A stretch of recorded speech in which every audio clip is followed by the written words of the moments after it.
this computer.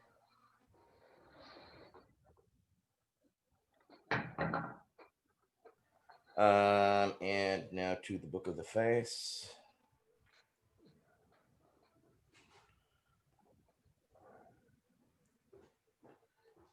Share.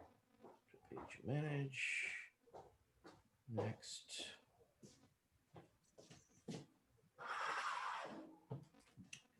All right, I have to plug in the verbiage. All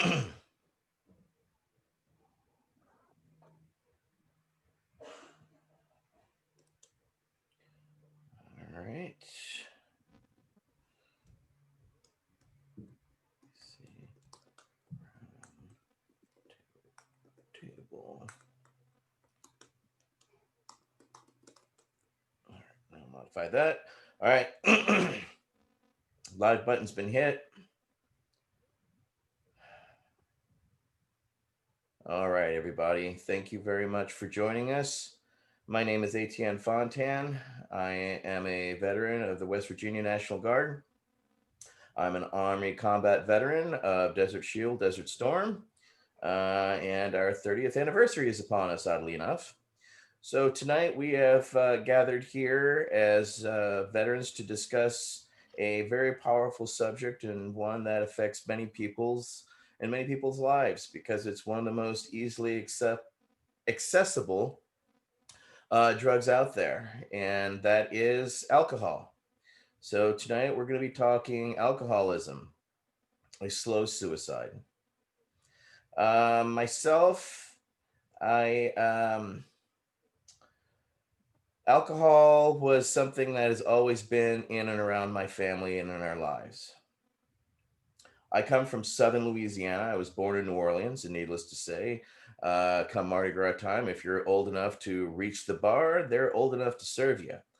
On top of that, I was in a very unique situation in history. In 1987, the federal government basically blackmailed the state of Louisiana by threatening to take away its actual highway funds if they did not change the alcohol age from 18 to 21. In the resolution decided in that state of Louisiana, it was decided that this particular age group was now still considered uh, legal. And I happened to be grandfathered in at the age of 18 to still being allowed to drink legal alcohol in the state of Louisiana. So for me, alcohol was, needless to say, always and easily accessible. I got in trouble in my youth by having a friend who worked at a local convenience store would actually sneak alcohol out the back for us that we could go then put on our bikes and go down to the railroad tracks. So alcohol is something that is easily accessible in Louisiana. So we're going to start with the first discussion because that's what I'm talking about, which is what was your relationship to alcohol prior to your military service? So, as stated, I didn't join the military until I was 18, but it wasn't in Louisiana. I left Louisiana and went to West Virginia, where I quickly found that I was no longer of legal drinking age, quite quickly. And I was, when I joined the National Guard, um, I had already been through a good spate of my drinking in the sense of it was accessible, it was something society told me to do, it was on every billboard, it was on my football games, it was on every single magazine in the doctor's office, completely normalized. I was so confused as a kid. I remember my mom watching soaps. Actually, the person who was watching us was watching soaps. And there's a terminology where people would go around and say, "Oh, would you like a drink?" And to a child, I was thinking, drink water. And then people would say, "No, I don't drink." And to me, it confused me as a child because I was like, wait, you can't drink. I thought there was a certain amount of days that you would actually die of dehydration. So how can you not drink? Because there is no education out there. Society didn't educate it. It was just part of the system and what was accessible. And so for me, I got kicked out of Catholic school at the age of 15 because I actually, like an idiot, emptied out a shampoo bottle and didn't rinse it out properly and filled it up with, apparently I was told, 100-year-old tequila from my parents' stash, of which I thought the water would, they wouldn't tell if I watered it down. Um, and proceeded to give myself and my friends diarrhea from soapy tequila, and ended up getting caught a mile and a half away on a choral competition in our competition's bedroom by their chaperones. So alcohol can put you in some very funny, crazy places. And of course, I happened to be with the son of the principal. And of course, his mother was one of the chaperones. There was no get out of jail free card in this particular reality. So I found myself in a great deal of trouble earlier on, um, with alcohol. So I'm going to now open the discussion now that I've kind of shamed myself in sort of the realities that are accessible to a young kid in rural Louisiana where I grew up, and alcohol previously. Who would like to be the first to start tonight? George, tell us your experience prior to the military. All right. So, um, like you at the end, I grew up in a very rural place. I'm currently in Pennsylvania in Lancaster County, but I grew up in the furthest county north in far northeast New York, so right on the Canadian border. Um, very cold and not a lot to do, but we had 5 churches in a very small town and probably 11 or 12 bars. Um, so the wintertime rolls in. This time of year, there's dart league, there's a pool league. Um, Basically, everybody in my family and every family gathering we had was centered around alcohol. Um, come from a long family of alcoholics. If I'm going to be honest, it's rampant in both sides of my family. Um, so I grew up with it. It was always there. Um, my experience with it started fairly young. Because it was so acceptable in the circles of my family. My first beer was after an all-star Little League game when I was 12. So started very young. I had a relationship with alcohol long before I entered the military, and I entered the military at 18. So, and that relationship wasn't producing positive results right from the beginning. So I probably had I definitely had the beginnings of a drinking problem by the time I got to the military, but it was very gradual, like a lot of alcoholics will tell you. It began partying on the weekends. It began, like after the ball game, like when I was 12 and had my first beer, after the football games, there was always a party, and partying where I came from meant alcohol. So when I was a teenager, that's what it was. It was every weekend. And so it was, I now see it as a problem. Back then, just like the rest of the kids, I saw it as what we did. On Friday nights, we went into the woods and built big bonfires and drank beer. That was our pastime. They didn't give us a whole lot else positive to do with our time. So that was teenage time, and it started me on the road. I would say that was my experience prior to the military.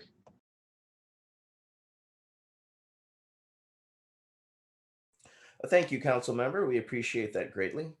I would like to take it over now to council member Brian Buckley. Thank you very much. Yeah, so my alcohol kind of journey, I'd say pre-military, honestly was, pretty boring in the sense of I was really into sports as a kid. I played at a very highly competitive high school for football. And I mean, my mindset was train, train, train, train. I mean, it literally was like training, school, and then whatever afterwards, right? So I was like that straight edge kid. Not that I didn't have a problem. Like if we're at parties and people were smoking and drinking, I didn't care. It's just something I didn't want to do because I didn't want to feel crappy because my mindset was I'm going to go train. And then even I think I kind of started drinking on the weekends, probably my junior year or towards the end of my sophomore year. And it really was like a weekend thing. And we would get blasted. I mean, it wasn't like, hey, let's casually have 2 beers and talk about life. No, it was game on, right? I mean, beer pong, all that stuff. I mean, again, competition was great, so definitely, abused it for sure. But, you didn't really think you were because you're a kid. Even as I was kind of going through in college, it was still like, hey, I had obligations I had to do for what I was doing in college football. Now, trust me, win or lose, you still booze. I mean, it was on, didn't matter what happened. Probably drank a little bit harder when we lost because we knew what was going down the next day at practice.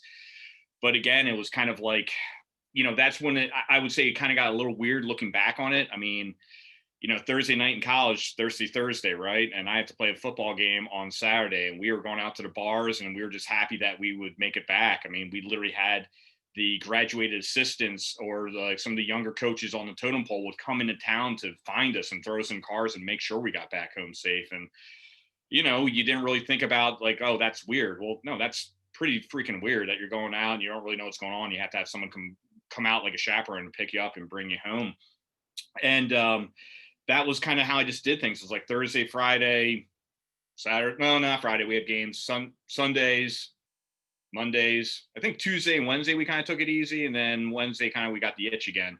But to me, I just didn't really think about it that way. But again, probably not some of the best things I could have been doing, especially as a student athlete. And even like, with my family, I mean, my parents, everyone, they always have a good time, but it wasn't, and I grew up in a good environment, to be candid with you guys. I mean, my parents would, might have a martini at nighttime. It was kind of like how my dad would unwind, and maybe they'd have some wine during the weekend, or, at a party, they would have a good time and just be goofy and didn't really know what was going on. So I will just say, I know how fortunate I was to kind of have the culture I grew up in. And it helped me out, but, definitely we'll get into some other parts here later down the line where I could kind of explain, things where I kind of had to throttle back. So appreciate the time. And we appreciate your insight, council member. Council member Robert Kowalski. Hi, U.S. Air Force vet, 06 to 11.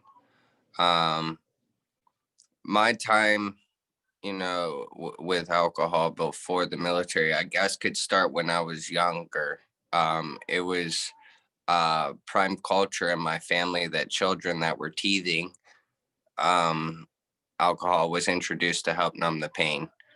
And then it progressed to where I remember, I think I was maybe 4 years old, the first time I was given a sip of beer from my grandpa, just to kind of like, oh, this is what I'm drinking. Oh, you're not going to like it. Good type of deal. But alcohol was around my family all the time. Most of my aunts and uncles were bartenders. So, I mean, alcoholism played a huge factor in my childhood growing up. It was very easily accessible. I know, like, by the time I hit high school, I was going to keggers. That was a normal thing for me. As a long distance runner, it definitely played a toll on my athletic ability. but it was a sense of a spiral that I kind of started young. And then my uncle at 37 actually died from alcoholism.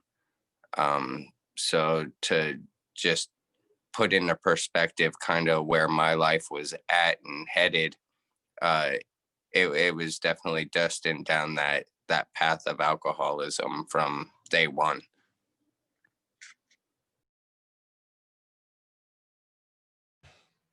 Thank you, council member. And we appreciate your insight. Going to go over to council member Ryan Miller. Good afternoon, comrades. Ryan Miller, Marine Corps, 1998 to 2002. My first experience with alcohol was probably facilitated by my mother. I remember the year was 1990 for New Year's, and she got me a 40 ounce of beer because I was listening to gangster rap music and I wanted to drink a 40. And so she accommodated that. And it just sticks out to me because that was like my first new decade. But I do know that that wasn't the first time. So probably prior to 10 years old, I was getting drunk, right? Like it wasn't just having a sip of my dad's whiskey or my mom's champagne. It was like large quantities. And then that carried on through high school. It was basically directly enabled by my mother. I could throw big parties at the house. She would buy alcohol, and her rationale was that she didn't want me out running the streets. She could kind of supervise the consumption. And it was also I was running around with the tough guys and the athletes, and it was a way to demonstrate our masculinity, right? I will drink you under the table. I will do the keg stand longer than you will. Thank God that beer pong came around after my time, or I'd probably be an Olympian at it. So yeah, that was my experience with alcohol. Oh, and then furthermore, right, like cannabis was forbidden at the house, right? Absolutely forbidden. So cannabis was forbidden, but alcohol was directly enabled and facilitated by my mother. Thank you, Ryan. And we're going to go right on over to Ricardo Preda. Hey, Ricardo Pereira, Army, 2003, 2009. I don't know. Alcohol has always kind of been around, like everybody here in my life, with everybody that was around. And I started using and then abusing it at a young age. By the time I hit my teens, I was already like drinking with like adult kind of intentions. But it wasn't healthy, and it was destructive. There were a lot of things that I got into that were really bad, right? And I don't know. It was looking back. It's astonishing how available it was, right? How easy it was to get. But I don't know. It's alcoholism's like a big thing in my life, and then in my family, and then leading up to this discussion, kind of looking at all the different ways that it really has truly impacted my life. Kind of a downer, but it is what it is, it's a reality. It's a reality in my life. And I'm fortunate, though, that cannabis has always been there too. So it was a leveler, I feel. I lean more towards cannabis, but I certainly, like Ryan said, if there's booze around and we're getting after it, I'll be right there with the best of them. That was my experience going into the military. Thank you, council member. Appreciate you.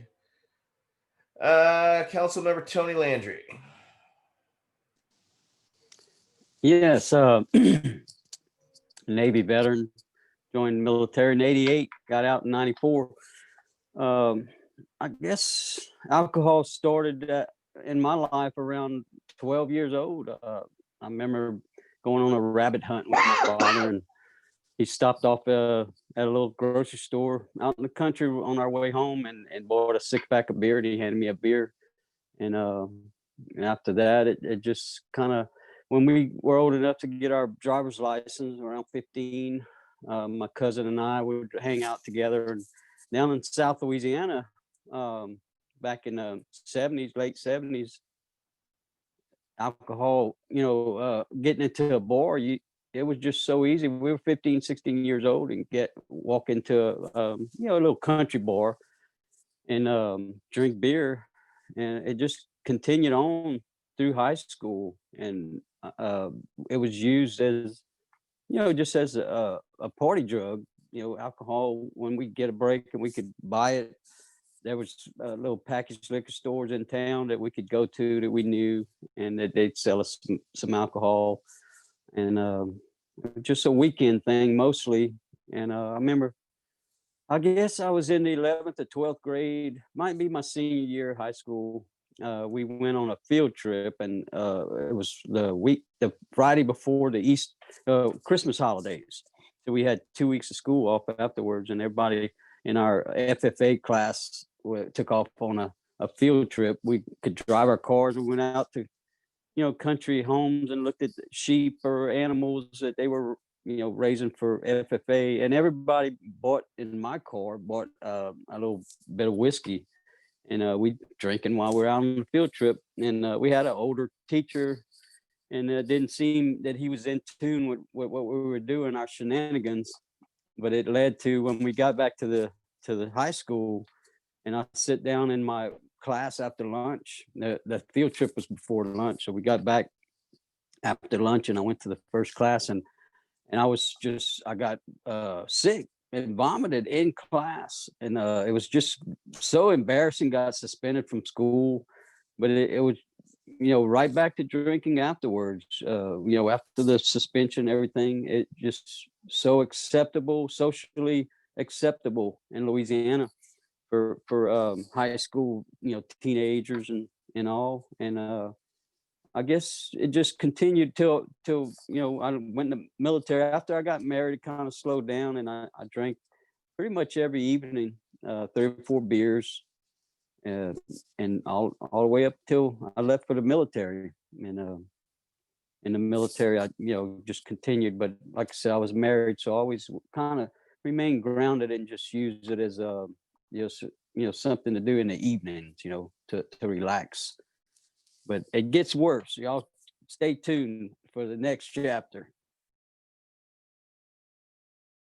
Oh, some intriguing lead-in, ladies and gentlemen. Well, thank you very much, Councilmember Tony Landry. All right, we're going to go now to Councilmember Pearson Crosby. What was your experience prior to going into the military, sir? There were definitely several. I guess the earliest I remember actually getting drunk, I guess my buddy's parents were down the shore or something, down Jersey Shore, and we decided to raid their liquor cabinet.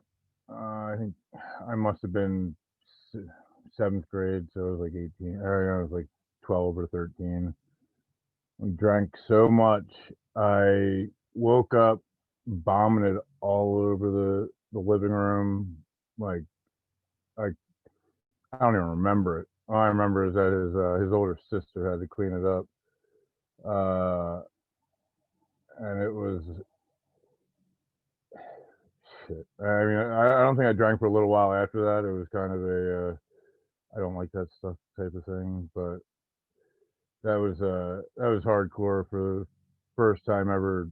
Yeah, I guess you don't know how much to drink when you're trying to get messed up. But yeah, it was kind of embarrassing. His sister had to clean up after us, or after me at least. And I mean, I'm still good friends with him, and I guess I haven't brought that up, and I haven't even thought of that in a while. But I mean, there's a excessive amount of drinking with close friends of mine.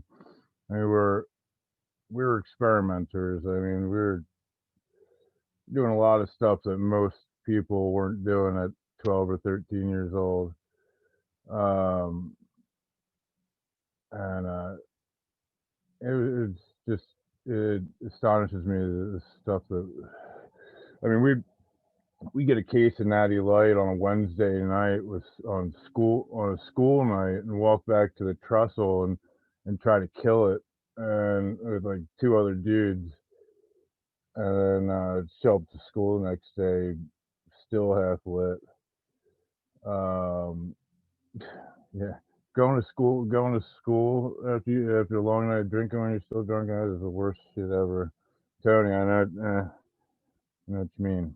Um, so it's something that I'm surprised that I lived through it. My friend, most of my friends lived through it.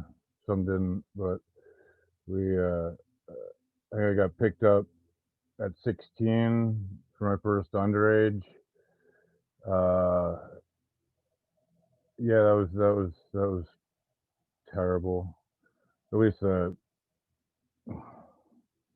walked around. I'm actually not going to get into how I got picked up there, but I ended up having to walk around with one of those metal pipes that like unscrew. I don't know. We used to be able to get them down the shore, but the entire time at the police station, I had a metal bowl without socks on, shoved in my shoe, half drunk, and somehow I got out of it. I mean, I didn't get out of the arrest. I had to go do some youth diversionary thing, but yeah, we were stupid back then. I mean, at least my groups of friends were really pushing the envelope, and I mean, it's something that obviously I still have a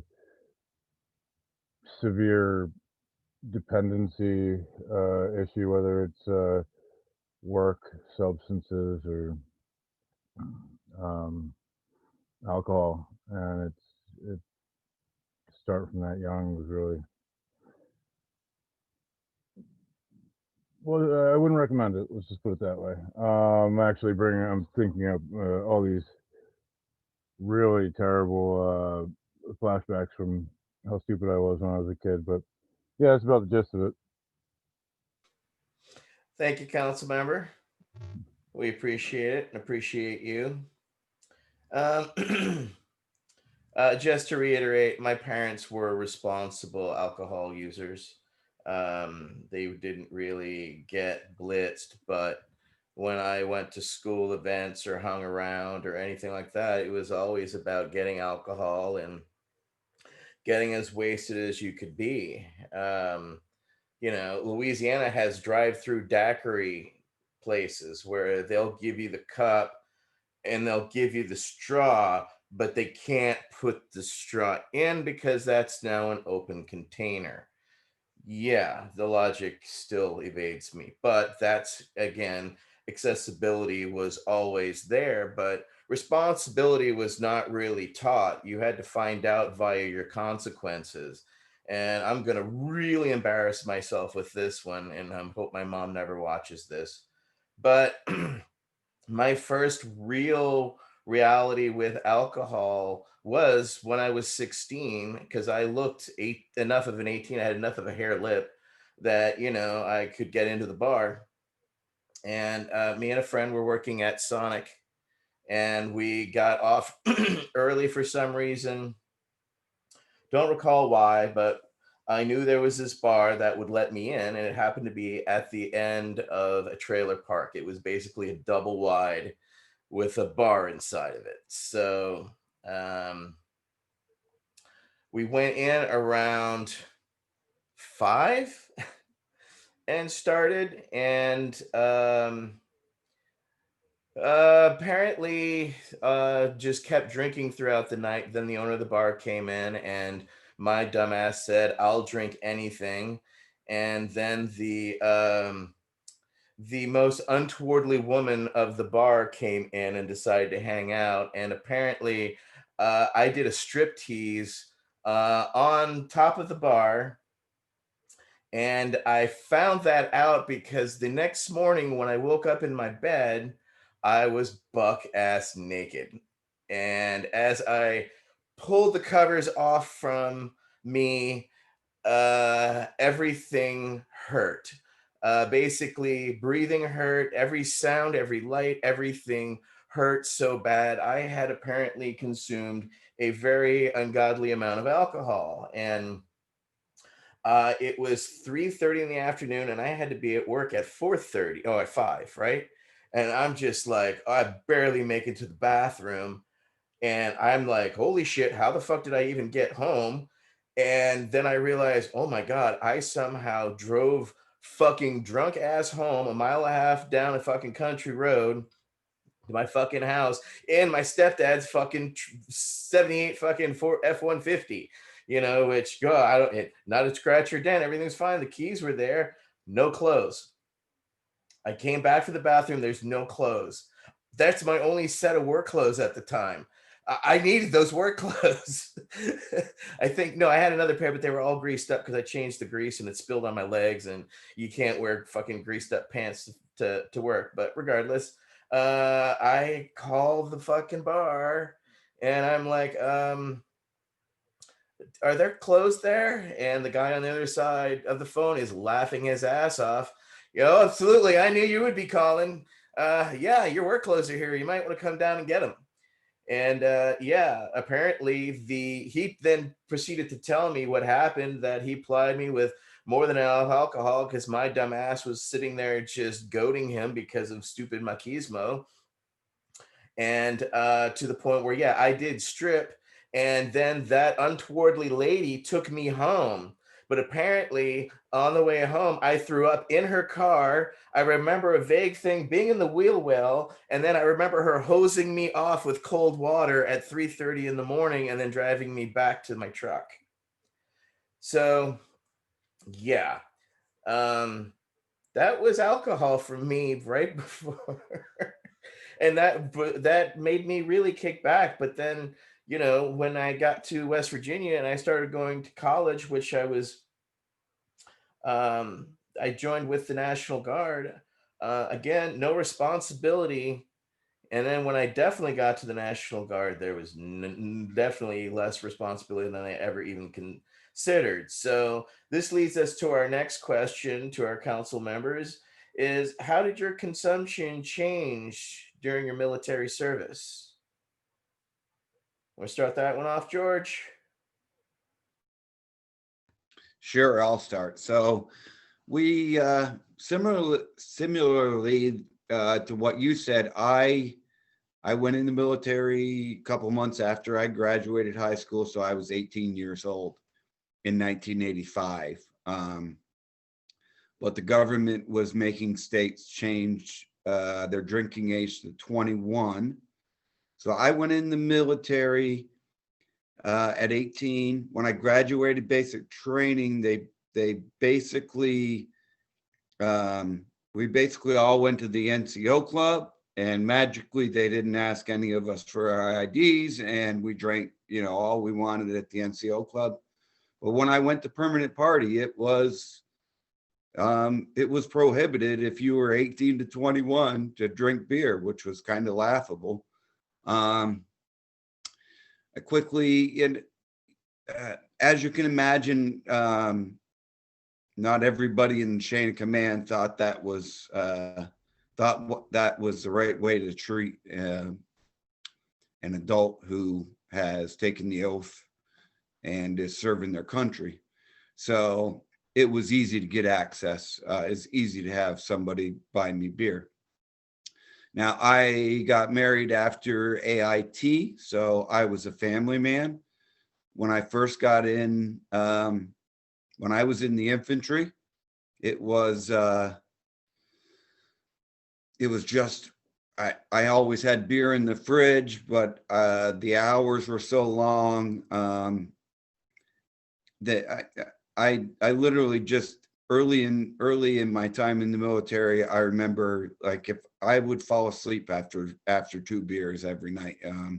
So I wasn't drinking a lot during the week, but definitely started increasing my consumption on the weekends for the first 3 years. And then I hit 21 and I was able to buy it and have it anytime I wanted.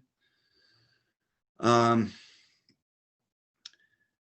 wouldn't say that being in the military changed, besides that 18 to 21 kind of funny thing where I couldn't purchase it.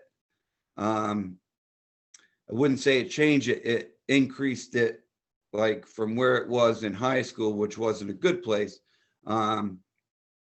I went from a bunch of guys that I played football with to a bunch of guys that I'm training for war with. And the guys that I was training for war with turned out to be even better drinkers than the guys I went to high school with. Figure that out. So got into the competitive drinking, you know, with the guys, and that started to definitely affect my family life, because if I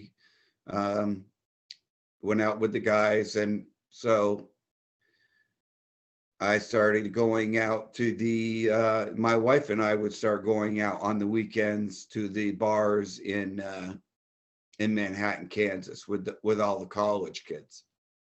And I was about college age too. So I basically had my college time and started the college drinking, you know, when I was 21, 22 years old. Friday and Saturday nights were time to go to the bar, see a live band, and just get blitzed, just drink a massive amount of alcohol. And that's what I started doing. Like I said in my first talk, my family had a history of alcoholism. My father had given up alcohol when I was 12, started going to AA. I actually had, I had experience with AA because of that. So I think that helped me start to identify the problem. I would say shortly after I turned 21, I knew myself that I definitely had a drinking problem, that it was causing problems in my life, serious problems in my life. So it got really, really ugly. I wouldn't blame it on the military. Like I said, I would say that for a short period of time, drinking with my infantry buddies and that stuff really did affect it. But most of my drinking, once I turned 21, was either at the golf course with my buddies or at home. I literally was the guy, I was a family guy. So I just always had beer at home. It continued to be a problem. Just I hit it and drank a lot at home, went to work, did what I had to do to make sure that I was fulfilling my obligations. I was definitely a functioning alcoholic, and that started in the military. Obviously you can't start not showing up for formations in the military. It just doesn't work like that. So it was what I had to do, was get up the next morning. It didn't matter how much I drank. So I would say that's how it affected me, probably more than my drinking itself. My drinking itself, I think, was on that trajectory. So yeah, that's what I would say. The military didn't really affect my my drinking per se a whole lot, but that's when I became a functioning alcoholic. And I learned how to function and still abuse the alcohol, still get the job done. And it was, you know, for the most part, encouraged when I was in a combat arms unit. And I had a major reach out when I was working in the hospital who was concerned and sent me to alcohol and drug just for an evaluation. And I did what any alcoholic would do. I lied. I lied about my drinking. So yeah, that was basically my experience in the military with drinking. Thank you, council member. We're going to go over to council member Brian Buckley. Yeah, so you know, as I made a decision after 9/11 to go into the military, I was, you know, taking a hard look at the Navy, and I wanted to fly fighter jets. And then when I transferred to Villanova University, got into ROTC program, kind of did a couple things, realized the Marine Corps was more my path. And you know, we started doing things as like a midshipman. You would have these like dining ins and dining outs and things like that, and they're kind of teaching you about, you know, how things are going to be when you're there. And you know, I'll never forget the time I watched this movie, and it's a great movie if you guys haven't seen it, called Das Boot. It's about the German U-boats. And if you guys remember the first scene, that is one hell of a party before that one U-boat was about to go out. I mean, literally just chaos, guys shooting guns in the air, just doing everything. And it didn't seem to be weird to anyone in the movie. And I'm like, oh shit, you know, that's just what we do, right? You know, like, you know, we're ready to go out, fucking blow it out. Let's go. You know, it was kind of the same deal, like how I was playing sports. It was like, you know, during the week, you know, I was training constantly. I'd work out 6 days a week. So I just wanted my body to feel right. Not saying there weren't some parties out there where I showed up and I could PT drunk. I mean, and I was fine. I mean, it was kind of comical at times. Can't do that now for sure. I'd probably fall over and be in the hospital about 5 minutes into it. But, you know, it was kind of still the same thing, but it was just, it seemed kind of accepted, and it didn't seem weird if you went out and just, you know, you just partied your face off on the weekend. As long as you had everything together on Monday, no questions asked. You know, and it's not the job of the military. I think, you know, I really look at, if you're having an issue with anything in your life, you got to first look internal at yourself and what are you doing? And I've already told you in the first segment, I had a great foundation coming up. So it wasn't like I grew up in a situation where I kind of went down that path. And I never really thought there was any problems. Like before I went to selection, I mean, I cut out drinking for 6 months, and I was training 6 days a week and getting 8 hours of sleep every night. I mean, I was in my zone. I had a purpose. I was doing something. You know, obviously when you're downrange, you're not touching alcohol unless it's like the Marine Corps birthday and they'll give you 2 beers, and, you know, we're all pretty creative. So maybe 2 beers turn to 4, and, you know, whatever, you know, at that point. But you know, I just kind of started noticing after one really, really rough deployment. And, you know, I am at peace with everything I had to do to the enemy. I will never go back and say my country made me do this. No, I am happy for the opportunities and the units I got to serve in to go do what I was able to do with some of the best people I've ever been around with. I'm good with that. But what really stings is when, you know, you're at the bar and you look around and one of your buddies just isn't there and he's never going to be there again. And that's when, you know, some of the problems started going into, maybe it wasn't just a Friday and Saturday thing. Maybe it was a couple beers during the week, which I never would even think of. I can remember coming back from this one deployment, and, you know, my house I had in Pacific Beach, and one of the guys just showed up and he had a case of beer, and we just sat on my porch. And I think we polished that bad boy and we didn't even say a word to each other. It was just kind of like staring out into the abyss and trying to comprehend, you know, what we lost and what we just went through. And, you know, and there was definitely things there that should have been indicators to me that, like, hey, that's just not normal behavior, but it was kind of okay. You know, even too, if just like what George said. I mean, and whenever the docs would come around and give you your alcohol quiz, I mean, it was just very common that everyone say 2 beers socially once a month. And it was like, check in the box, you're good. And you just kind of went on life like that. But, for me, while I have a purpose, I was always on the straight and narrow. It's kind of when I lost my ways and lost my purpose is when things got interesting. And we'll hit that on my next segment. So back to you. Building the intrigue still. Wow. We've got some drama going, ladies and gentlemen. All right, we're going to take that from over to Council Member Ricardo Prieta. Right. So when I got to Germany, I was 21, but I was like super duper into, I'm in the Army now. I'm trying to live a clean life kind of deal. And that lasted, I think, maybe like 2 days. And then I found myself in a beautiful German bar and having wonderful German beer and all kinds of fun stuff. And I was very much a functioning alcoholic with respect to being able to get up when I had to get up and show up to formation and do my thing no matter how crappy I was feeling. Sometimes those were in PTs or, doing exercises and all kinds of other stuff. But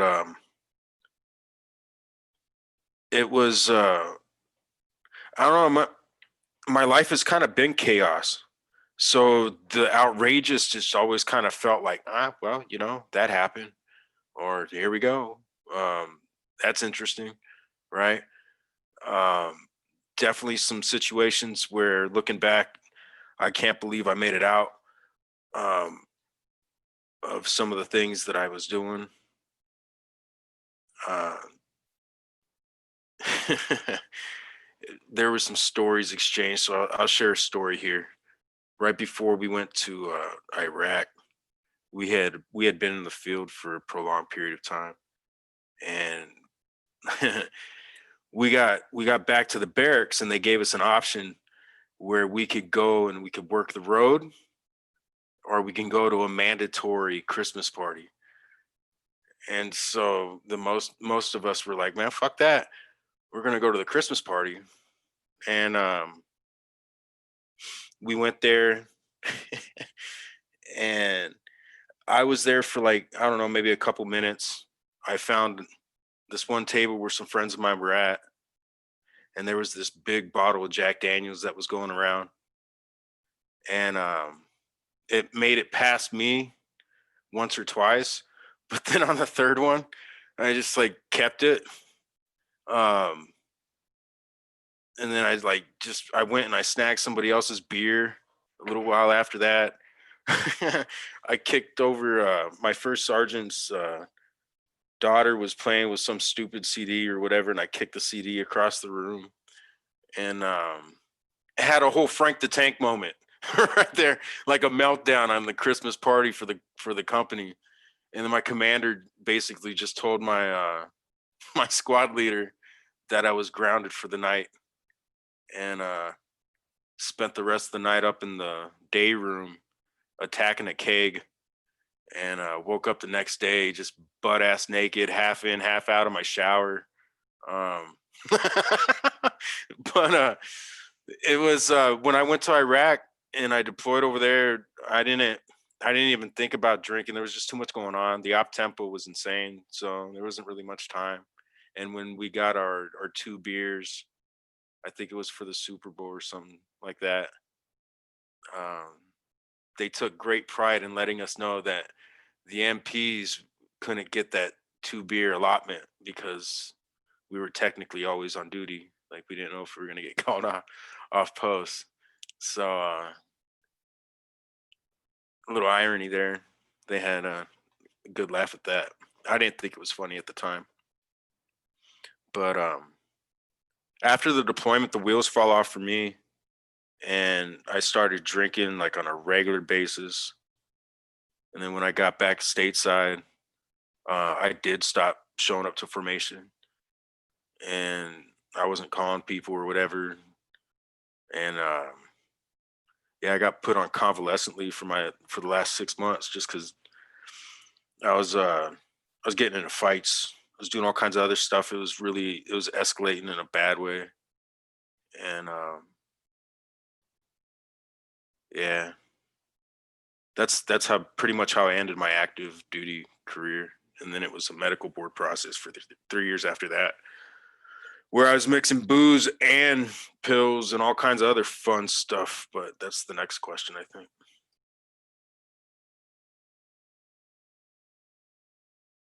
Saving us the intrigue. No, just kidding. Love you, council member. Appreciate you, and thank you for your discussions and your truth. Welcoming council member Robert Kowalski to the floor. Yeah, so you know, coming out of my family life, and I had moved out of my home at 17 before joining it. So I had my party time was then, and it wasn't very long. So after basic, my tech school was actually on the same base as my basic was, for security forces or military police, depending on what career field or what most people know it as. And I remember my first time ever experiencing alcohol poisoning was my first taste of freedom, after joining the military, and it was in tech school. I think it was like near the end of tech school. Actually, it was like February of 07, and that was a rough experience for me. And I didn't really, after that, didn't really think about much of alcohol, until right before my first deployment. So I guess a few months later. It was a bonding thing for us, and so I actually ended up with an Article 15 for underage drinking right before my first deployment. Um, and then when we got back, I noticed my drinking had actually picked up a little bit, um, to where I was now like hiding in my room, trying to avoid the social situations with drinking, and was just kind of more of a loner, um, visiting my friends up at Ohio State University and whatnot. Um, and then again at my second deployment, again right before, a friend of mine actually ended up throwing me a going away party, and I guess I still reeked of alcohol the day after, um, because I could hold my liquor. I don't even know how much I drank. Um, and I ended up again with another Article 15 for underage drinking right before deployment. Um, and they actually tried to keep me off of that deployment, until command realized that I was going on a year-long deployment, and my team actually went up again for me, and had a big conversation with my commander, saying that my deployment was probably the best option to keep me away from alcohol. Um, and then once I returned from that deployment, I guess it happened before I returned. When you go on a 365 and there's that mandated 2 weeks leave, it was during that 2 weeks that I came back home and just tried to have as much fun as I could, try to enjoy the time with my family and friends as much as I could. And it was during that time that, the major incident that sent me down my survivor's guilt issues happened while I was actually partying and drinking. And it was very hard on me. And I think for the next 2 days after that, I don't think I stopped drinking. And then once I got back in country, it didn't really become a problem, but I found myself thinking about alcohol a lot more. And then, you know, I took my 2 weeks in August, end of August, and by the time we got home in January, our first stop was a bar in Maryland. Actually, our first stop was a bar in Germany, or I think Ireland is where we stopped in on the way home from that deployment. So we stopped at a bar in Ireland, and it was hard to maintain control of not getting too drunk after, you know, going for so long and thinking that you can still maintain that habit. But once I got home and things started settling down and my mind started taking over more and more, um, it became a normal thing. That was the hangout. Every day after work, on the weekends, was either the bar or the strip club, where you pretty much showed up, paid an entry fee, and they provided you a bucket and ice, and you brought your own alcohol with you. So it was definitely uh, gained and intensified much more, it seemed, after each deployment I went on.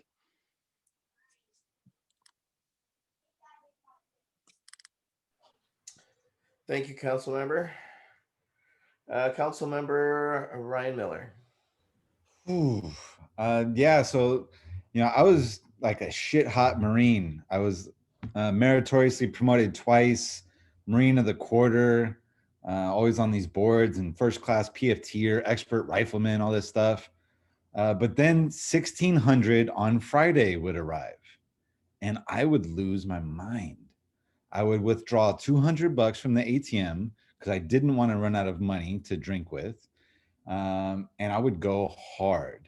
And then I got a DUI on base in Okinawa. And in Okinawa, I was not on Schwab or Hanson. I was down south on Kinzer, which was the nearest to Naha, the capital of Okinawa. And I would just lose my mind. Got a DUI, got underage drinking in Australia about 2 weeks before I turned 21. Really, and the one of the worst things I remember is, I was a pogue, so we had women in our units, and we had female officers, and I was at the Marine Corps ball, and I went up to this female officer.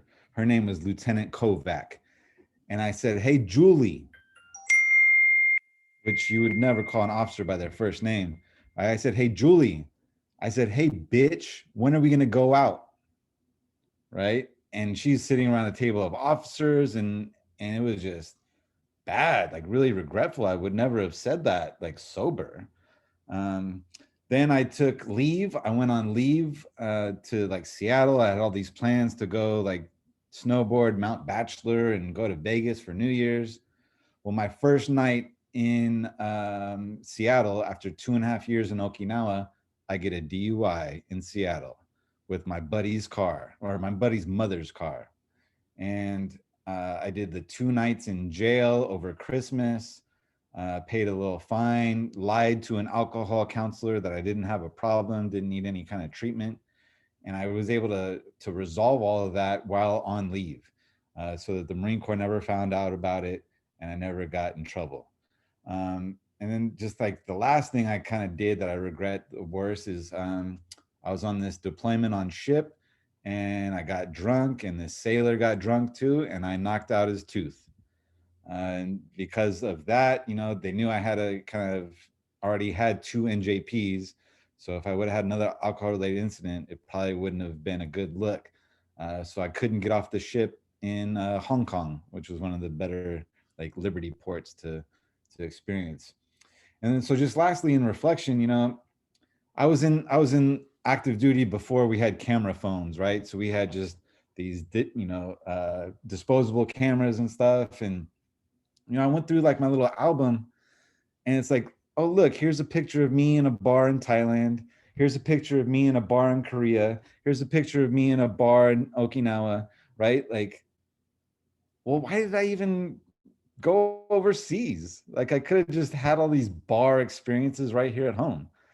So definitely regretful about all that consumption, all the poor choices I made during that, with that consumption, and really the career path that was ruined due to the punitive consequences of alcohol-related incidents. And that's a reality we find out, but only once we experience it. Somehow we can't hear it coming. We're going to go to Council Member Pearson Crosby.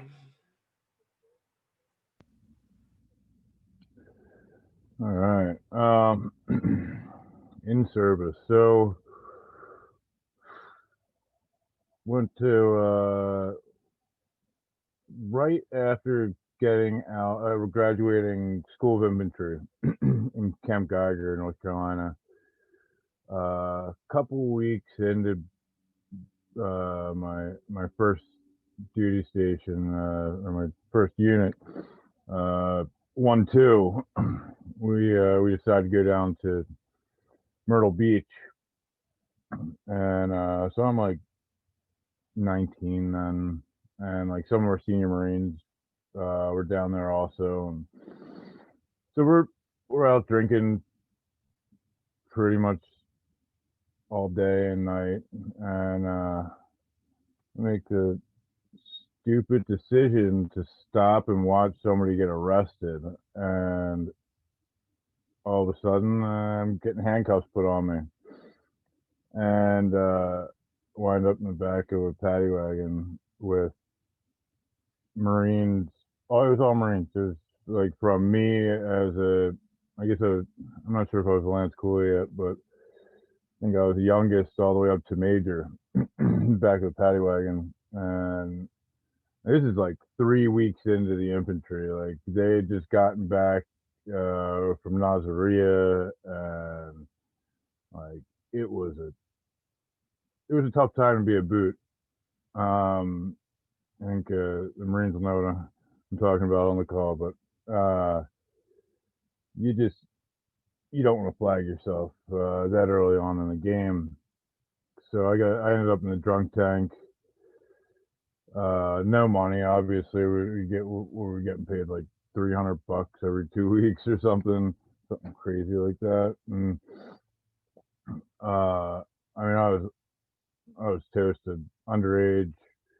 Ended up just getting a public intox, and one of the guys, luckily the cop picked up the phone with one of my Marines calling me and say, well, your buddy's getting arrested, and they bailed me out the next day. The Marine Corps never. You hear that? Can you hear this fire? Gunshots? Never mind. But yeah, command never found out about it. I ended up having to like divulge it one time because the first sergeant called me in out of nowhere, and I thought for sure that's what it was. And like one of my senior guys, which is unheard of, uh, went up to my staff sergeant and was like, yeah, he got arrested a couple months back in Myrtle Beach, and this might be that. And turned out it wasn't. Mothers of America, someone with the same name as my mother, was called the senator to complain about hazing, but I lucked out of that one. And then I kind of took that as like, straighten the fuck up. I was front of the pack type Marine. I mean, I was pretty locked on. I think I got meritoriously promoted 3 times. Fucking picked up staff sergeant in 1 enlistment, which I don't know anybody else that has. So then my first deployment, going over on the 22nd MEU, I pick up a team,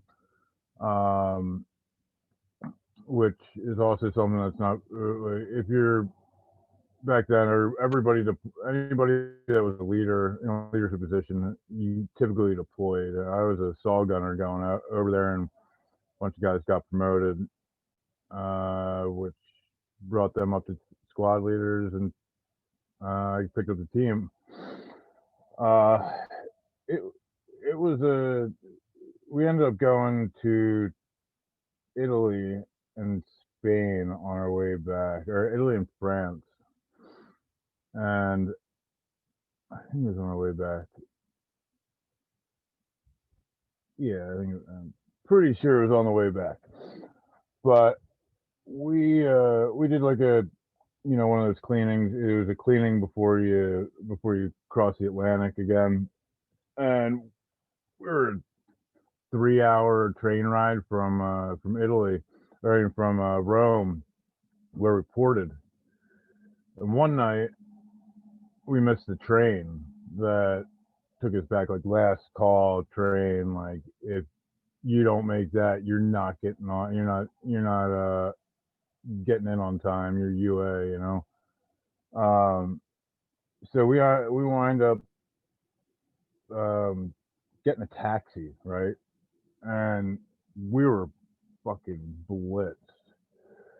And so I passed out before we got to the port, where shore patrol is usually a officer, a staff NCO, an NCO, and like a non-rank, and they pretty much just rove around making sure like Marines aren't starting fights or anything. And apparently when we got back there, I was asleep and drunk, and I was screaming at the staff NCOIC, or the NCOIC, which happened to be luckily one of the Marines that taught me a thing or two. And like, underage, I don't know how I got on ship, but I did, and nothing came of it. It was just like another, like, you need to fucking stop. And I did. I mean, I really locked on after that. I picked up a squad as soon as we got back. So I was Lance Corporal squad leader, even going through infantry squad leaders course. I mean, I was still drinking a little bit, but I was responsible about it, I guess, however responsible a 20-year-old can be, drinking, training with guns. And that's kind of how the rest of my enlistment went. I just stayed locked on. I'm getting ready for MARSOC, Indoc, or selection every day. I was a short timer over at a base called Camp Johnson. I was a guard chief, the assistant guard chief, and I was there 4:30, 5 o'clock in the morning, hitting the gym. After work at like 5, I had a 55-pound pack on, and I was humping or running or in the pool swimming. Like, I was averaging like 10 miles a day, and any excuse I could get to run extra with the 60 Marines that were under my charge, I did. Usually the first drop, I'd had 2 miles for every bad shave out of 60 Marines, and they added up. But I got lucky, and I didn't get emboldened by it. I kind of realized I got lucky, and kept that through until I got out, and then that's a whole nother story. Yes, it is. But before we get to that story, we're going to check over with Council Member Tony Landry.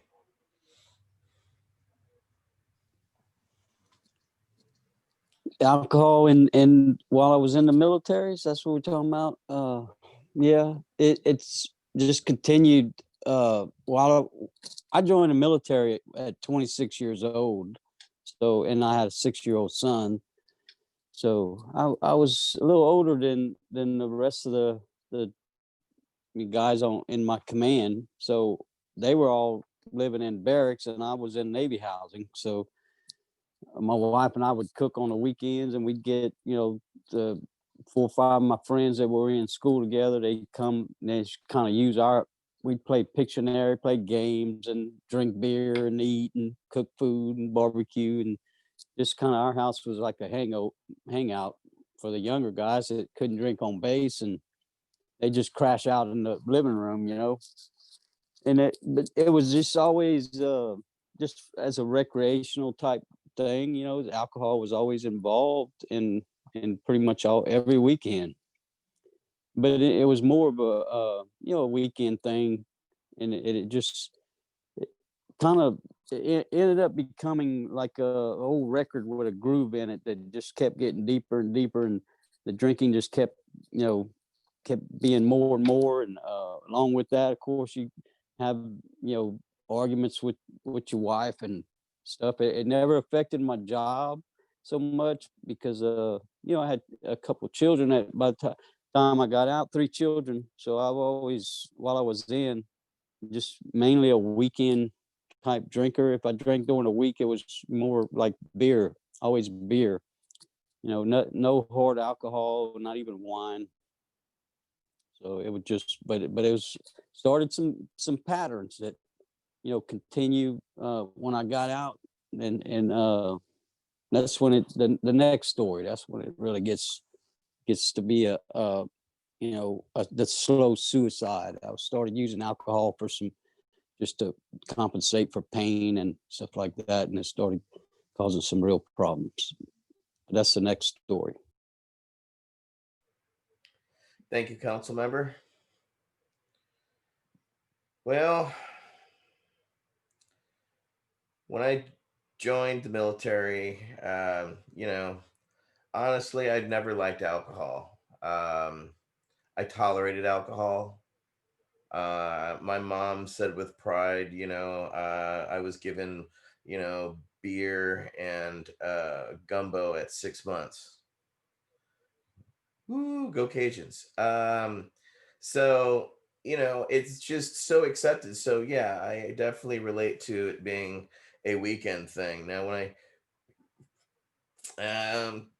when I started um, in the National Guard, really there was nothing for basic. But when I came back from basic, my sergeant regaled us with these stories on how when he got in, the first thing they would do on their 2 weeks is they'd bury a big old trench and then bury all this beer and then put all the dirt back on top of the beer, make it look natural. So when the inspectors come through, they don't find the beer.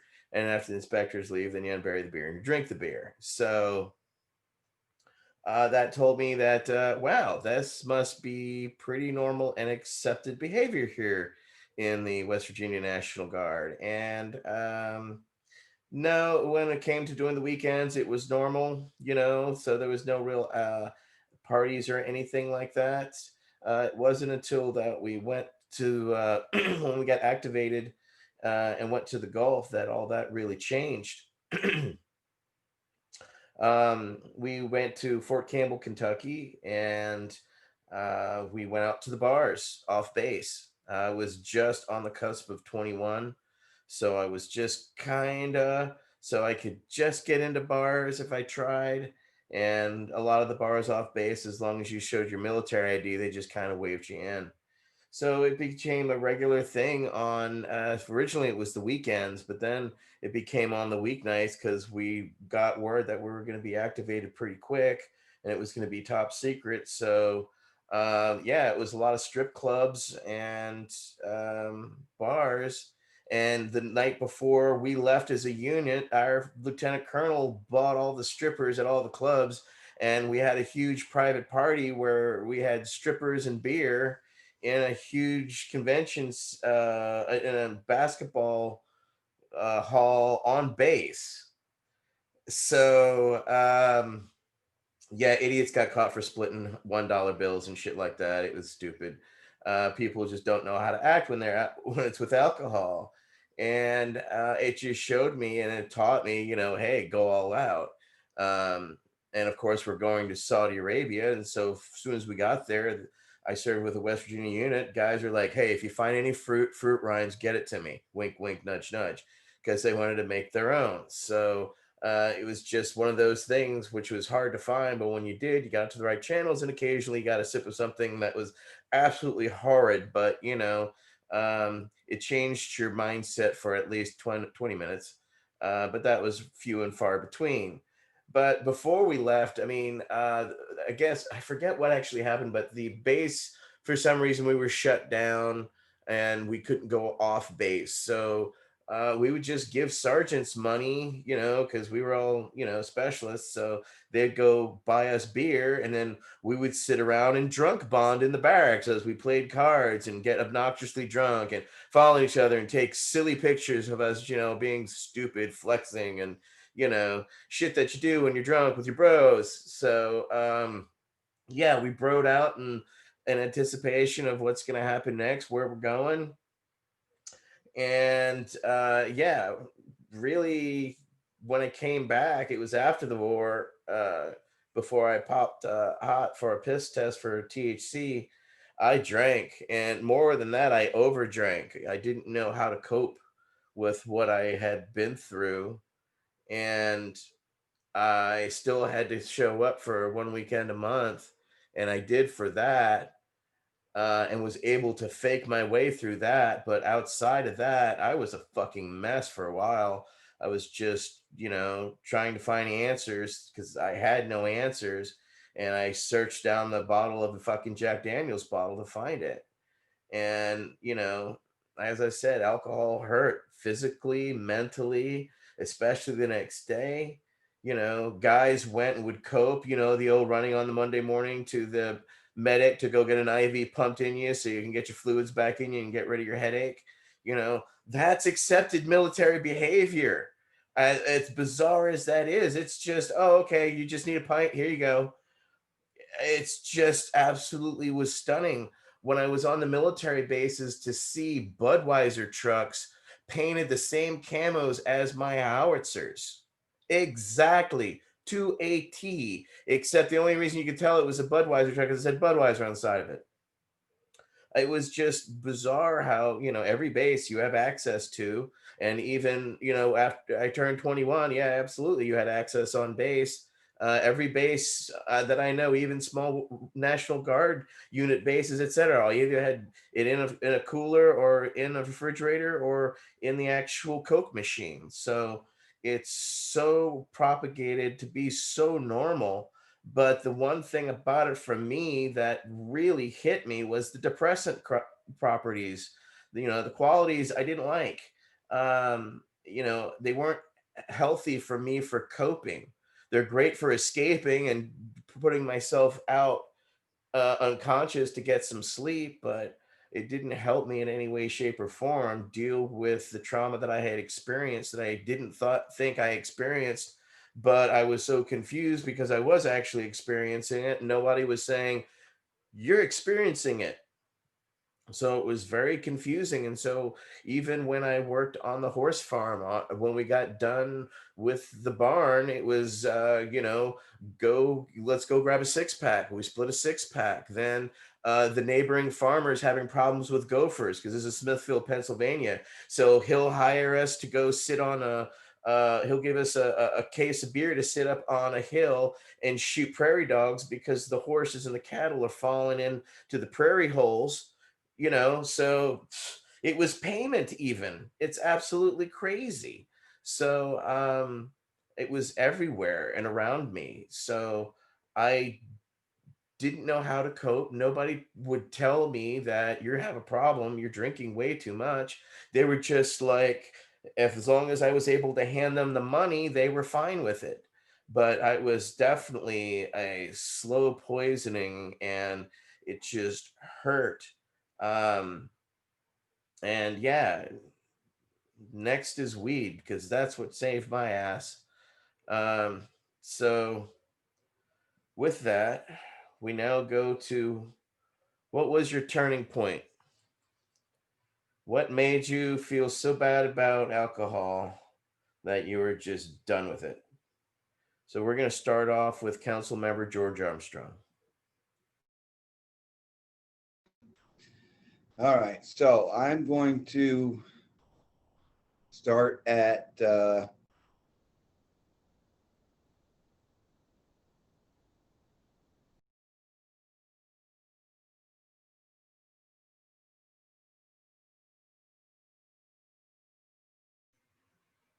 You're going to start at freezing? Oh, no. Do we lose George? two. Oh, George, you're going to have to restate your statement. You were completely broke up and you just reappeared magically. So thank you for your elfin magic. Can you start it off once again? Sure, can you hear me? Lima Charlie.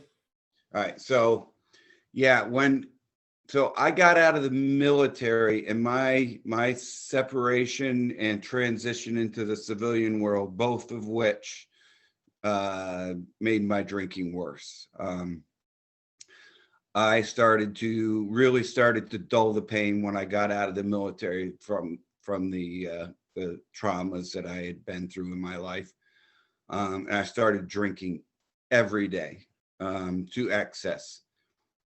Fairly quickly. I was probably drinking most days in the Army at that point. I had an 8-4 job, worked in the hospital, but I would generally just come home and have a beer. That quickly changed when I got out of the Army, and it quickly became a really serious problem in my life. But like I've said before, I continued to be a functioning alcoholic. I had 2 young girls. So I had I didn't feel like I could allow myself to fail them. So not getting up and going to work and not making a paycheck really wasn't an option. So I continued to be what I saw as a functioning alcoholic, meaning I was still supporting my family financially, but I was not there mentally or any of the supportive ways that I should have been for my family. I started to let alcohol take that place. So I went through really like 2 or 3 really tough years when I got out of the service, and I drank heavily daily and can just continue to live my life. I figured this shitty job and,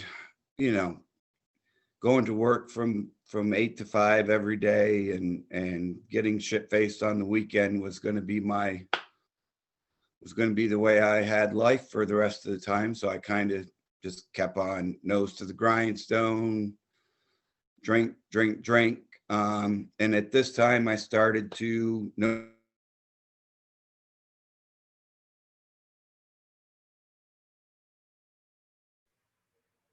Your mic went out. I'm sorry. For some reason, your mic just cut out. We can't hear you. Can anybody else hear George?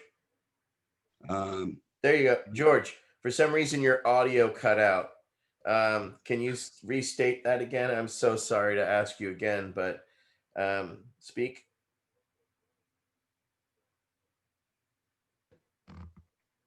Okay, I'm not sure where you lost me, but so that was not enough to make me stop and to come back to reality.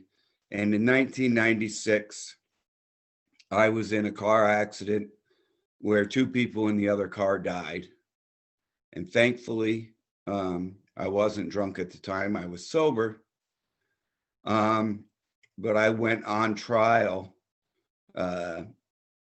for that accident, even though I wasn't drinking at the time. And went before a jury of my peers and was acquitted, even though I went walked into court that day, not knowing if I was going to be separated from my kids for 15 years. It was a really, really tough time. I was acquitted, and I walked out and went home and started drinking. So definitely not a turning point, just made stuff way worse, because now I had physical and mental repercussions from the accident. I had a lot of medical problems. I was disabled.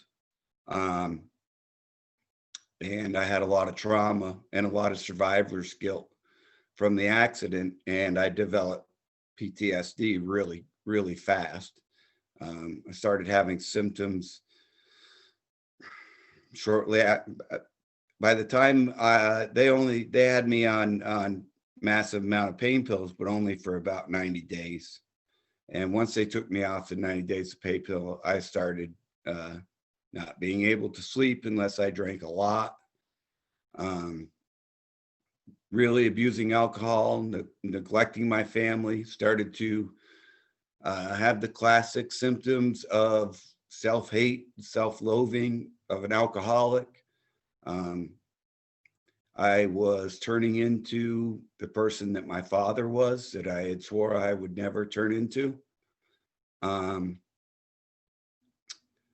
Still not enough. Still was not turning point for George. So I continued. My accident was in 1996, and for 12 years, I continued to drink. I continued to try to make the pain go away, the physical and the mental pain go away in the bottom of a bottle. I gave up. I gave up relationships with a lot of people. Alcohol steals. It just steals that from you. It steals the relationships, and a lot of that stuff you really can't get back. So, I continued to be self-abusive for 12 more years. And in 2008, 2004, I started my own business. It changed the way I drank, because now I felt like I didn't have to worry about how much I was spending so much. So I would go to the bar on the way home instead of just stopping and buying a 12-pack. So I'd sit at the bar for 4 or 5 hours and neglect my, who needs to go home and have dinner with their wife and kids when you got the guys at the bar. So it was a really, really self-destructive and not a good situation that I put my family in. And I continued to drink heavily, and then went in early 2008, I went to visit my father and my brother, and both of whom are recovering alcoholics. And I went fishing with them for a week in the Gulf of Mexico. I listened to their stories. Like, we didn't do anything but camp and fish and eat and talk. And without encouraging me to quit drinking, just listening to my brother, who had a year of sobriety, talk to a couple other sober guys on the boat for a week, it planted a seed, and I saw that I could have a better life. And unbeknownst to me, when the plane landed in New York, I went to the store like I thought I would, and bought a bunch of booze. But about a day later, I felt that change from spending a week with three gentlemen who had been sober and turned their life around. So that was when the change happened to me. I had went past all the things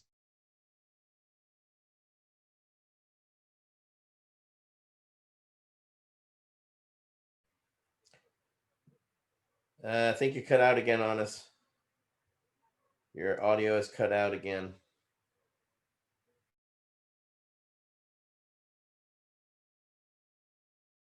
Um, and it saved my life. I'm absolutely convinced that I'd be dead if I kept drinking. So that was the turning point for me. It took me 15 years after I left the military and 25 years of problem drinking, probably. Um, Destroyed a lot of that, but I finally came to it long after all I had been through the ringer so many times, and just unlike a lot of other people, I decided to get sober and wasn't forced to go to the AA meetings. Um, and so yeah, I did that and got sober. So that was definitely my turning point when it came to alcohol. Thank you, council member. Unfortunately, again, about a minute ago, you're before that, for about 30 seconds, we kind of lost you. So connections happen that way sometimes. Council member Brian Buckley.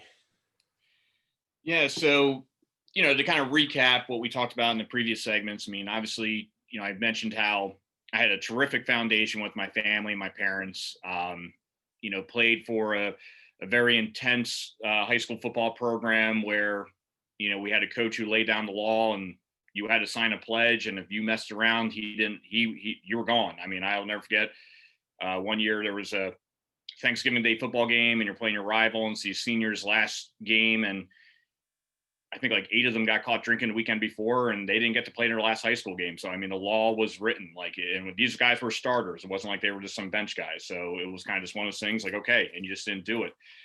While we're in the military, I was kind of doing my thing. And, it was interesting hearing you guys talk because I started thinking a little bit more and, you go and you do these deployments and you're gone for how many months or whatnot. And you come back and you get your leave and all that good stuff and it's just a big party and it doesn't matter how banged up you got. There was always someone there to kind of like look after you, to watch you, to make sure. And it was almost like, hey, this person's been through all this, so who cares? It's kind of not a big deal, even though it probably was just wrong. And you think about how we talked about our oaths and everything and the amount of responsibility that we all had on our shoulders while we were doing things downrange, I mean, far exceeded what our peers who were not in the military were doing. And yet you come back and they're the ones looking after you and taking care of them. And it's kind of messed up. You think about what we volunteered to do. And, I really started noticing, I didn't notice it right away, clearly, but looking back, now I get out, I'm in working in corporate America and doing my thing. But in reality, I was a Marine without a mission, which is a very dangerous place to be.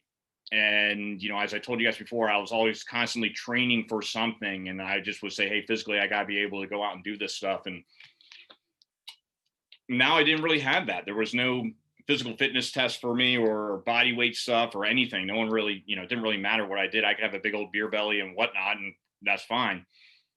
And then I just started noticing, I started just thinking about, what I'm doing now and compared to what I was doing then. And then I started thinking about, some of the stories I brought up to you guys before about, people we lost and things you experienced and everything. And, you kind of start drinking to, suppress that. And especially with me, with my sleeping, I mean, it just wasn't happening. And the best way I could find a good night of sleep was, to find the bottom of that bottle. And eventually I would just go down for the count. And that was that. And then you wake up and you feel like crap and you're going through the motions the next day. And then you're like, well, now I need a couple drinks to kind of get me back to where I was and to help me sleep. And then you get up and do it again. And then all this starts happening. Then you start realizing, oh shit, I'm in a spiral. And it's not like you wake up to plan that, it just happens. And I'm sure I'm not alone here on that. And even to the point where, I started thinking about what we want to do here at Hellman Valley Growers Company and, what we were doing with our nonprofit, Bowder Brothers. And, I just started thinking about all this, the pressure and trying to start a business and doing all this stuff. And even things during the middle of a pandemic, we decided to launch a company, like brilliant idea, right?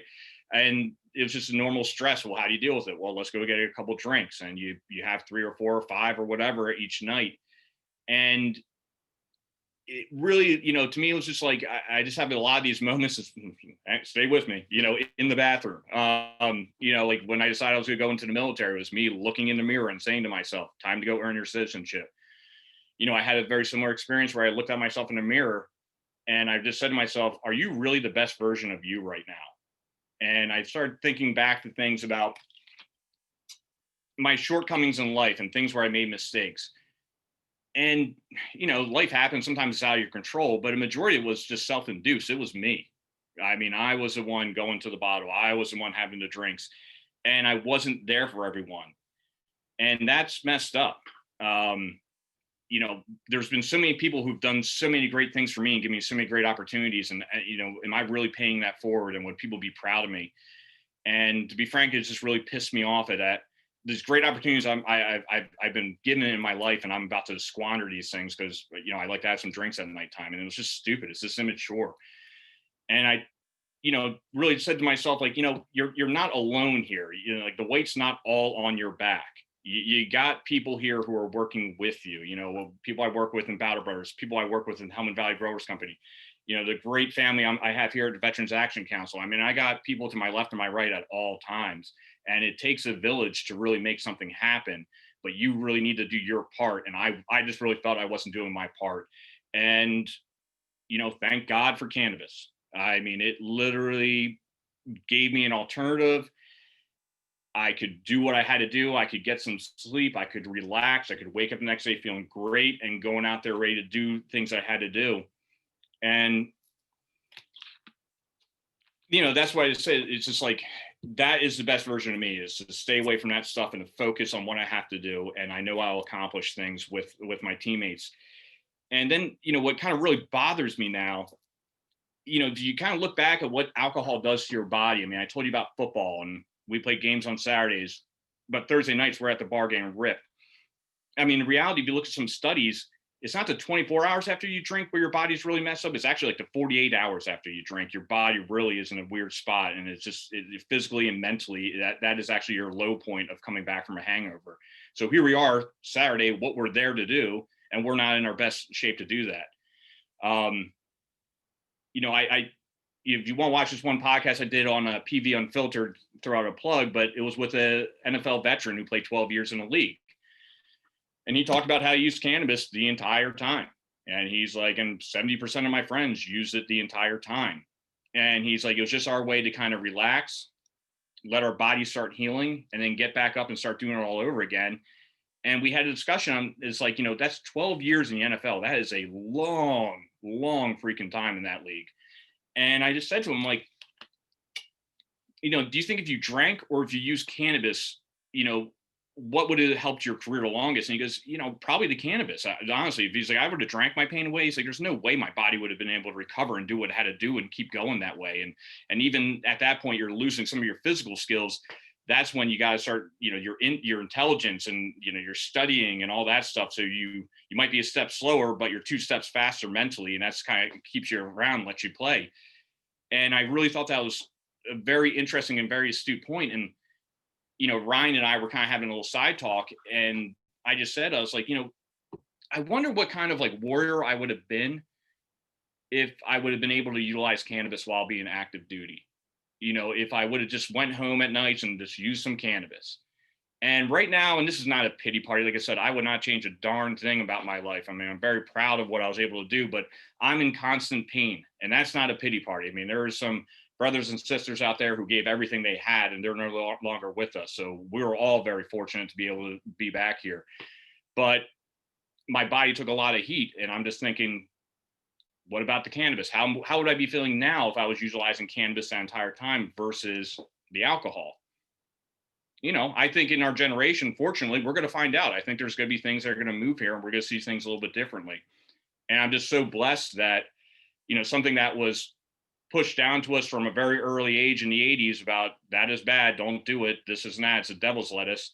Alcohol is fine, but no, don't go near anything that's actually grown on earth.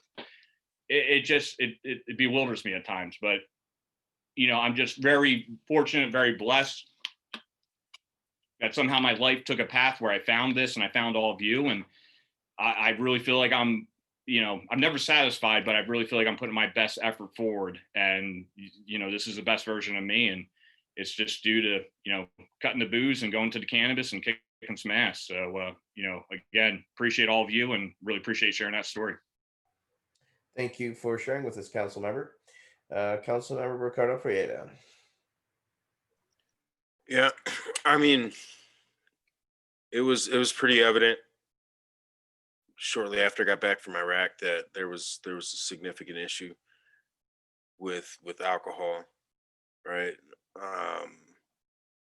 So I started going through AA, going through the classes, meeting with other vets, talking about it with my VA counselors and whatnot, and just like switch back and forth.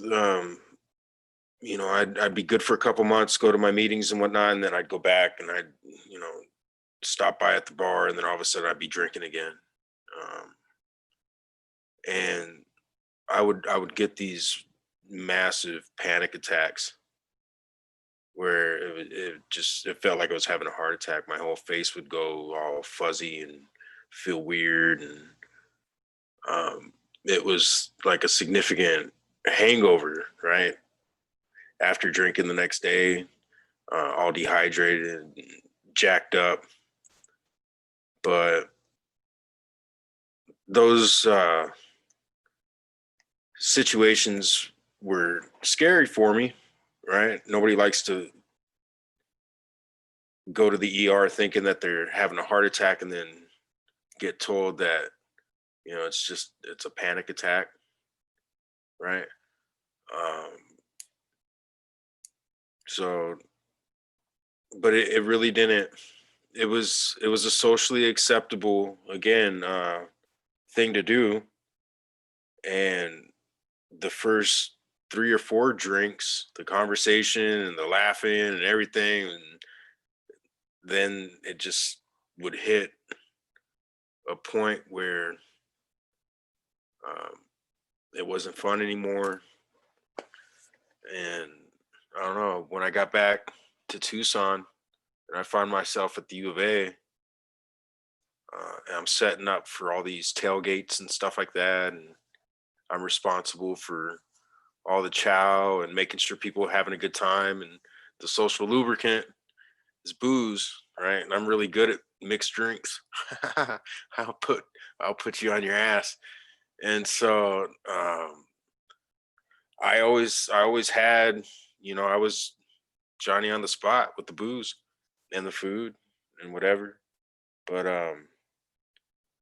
I would have preferred to have used cannabis, but that was something that I did at my home, right, by myself or with some close friends. It was kind of like still like burnout, man, hippie, blah blah blah, but it was nothing to drink your face off after classes and whatnot. Like, anyway, so I got a DUI, and it just kind of, it shows you, well, it showed me when I got my DUI just how made up that circle was that I had, the good time circle, right? And it's all of a sudden, it's okay. It's like you can't handle your liquor, or you messed up or whatever, and it gets really awkward. Like, oh, you got a DUI, and I don't know. Things kind of changed. So I started looking at things different, and then when I became aware of like how damaging those tailgates were that I had been supporting and putting on with all the booze and stuff, looking at all the other people who were having incidents and stuff of their own, alcohol related. And I was like, man, this is me perpetuating this culture that I know is hurting me. And so I just started going more towards cannabis and stopped hanging around the bars as much. And then finally, when I was just done with the bar scene,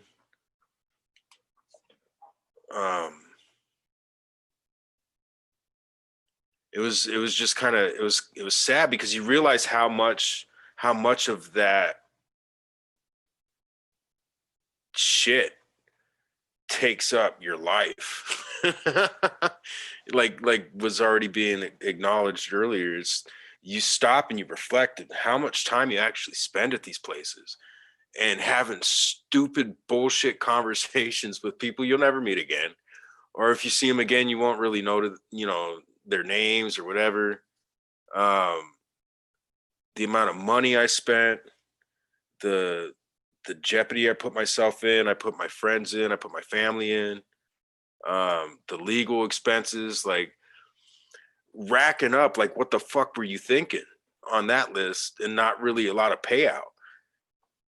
And I don't know, it's for a while there, I became almost like a little prohibitionist myself, and just walking, because I take exception to having the stigma over my head using something that I feel that I know is healthier for me in the form of cannabis, and choosing not to indulge in this other substance. But then I walk around everywhere and it's in your face. It's in the convenience stores, it's in the grocery stores, it's all over the ads. It's all, try to watch a sports game or a YouTube video or something without seeing booze in your face.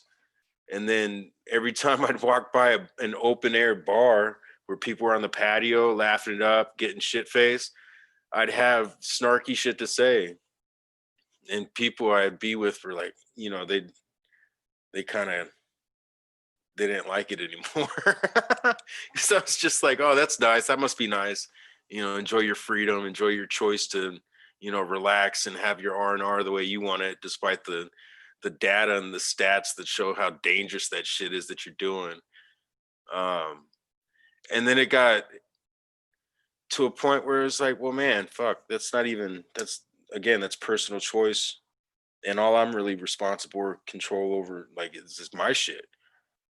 And so that's a whole nother level of acceptance. Cause you see people doing things that I guess deep down, I would like to find a way where I can maybe drink socially and be responsible and go out and, have that experience too. But I just know that for myself, that one drink leads into 3, which leads into a dozen, which it leads into crazy shit. So hopefully, I don't know, one day we'll be able to have a cannabis lounge, but yeah, that's my safer alternative as well, cannabis. Thank you, council member. Going on over to council member Robert Kowalski. Yeah, so I guess my turning point, started once the GI cocktail started. As everybody knows, pills and alcohol don't mix. And, once you start racking up pills, by the time I stopped, I think I was up to 22 pills a day from the VA. And I was still drinking the same way. So the effects of the pills, I don't even know what the original effects of the pills probably should have been, based off of my alcohol intake and the effects it played a toll on. And, there were many times where I woke up, post service, and I would have a random wound on myself that I didn't know where it came from. I was reaching blackout states more frequently. And it wasn't until I moved to Arizona about a year after I got out of the military, and I became a legal cannabis patient. And it was one day I just decided, you know, I don't want to be on these pills no more. I didn't like the person I was. I didn't like the way I was feeling. It really had nothing to do about the alcohol, which was the sad part. But it was the pills that I was focused on. And so one day I decided, you know, I'm just going to stop taking these pills. And I stopped every pill cold turkey all at once. And I think 2 days, maybe 3 days later, I realized that I also hadn't touched any alcohol in those 3 days. So it was kind of like one of those things that I was thrown kind of out of, in a sense, that once I turned to cannabis and cannabis became the focal, starting with sleep, you know, like Brian said, where sleep was the biggest issue for me. Once I was able to manage and get that under control, especially without the pills, it was like a control situation at that point, and I really enjoyed being in control. And it was the closest I felt to, again, almost being overseas, to where I felt like I had the most control over the situation, because if I saw it, I could handle it, and if the order allowed me, I could handle it. And so it was, I think, through that I was kind of just thrown out of the whole alcohol portion of my life, and never looked back, never thought twice of it. And I went, I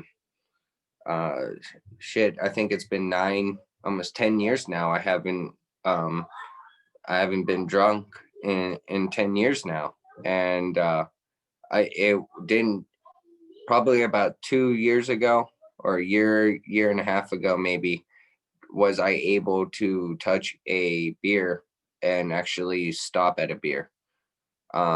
It a beer, now I could pick up a beer and drink the same beer all night. Just depending on my environment, because again, this goes back to the control factor. I like to maintain control of my own environment, and I like to have the ability to remove myself from an environment if I don't feel safe or in control.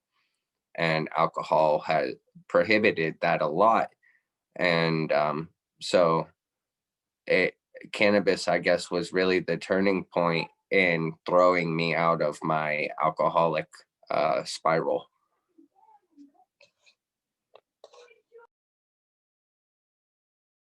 Thank you, council member.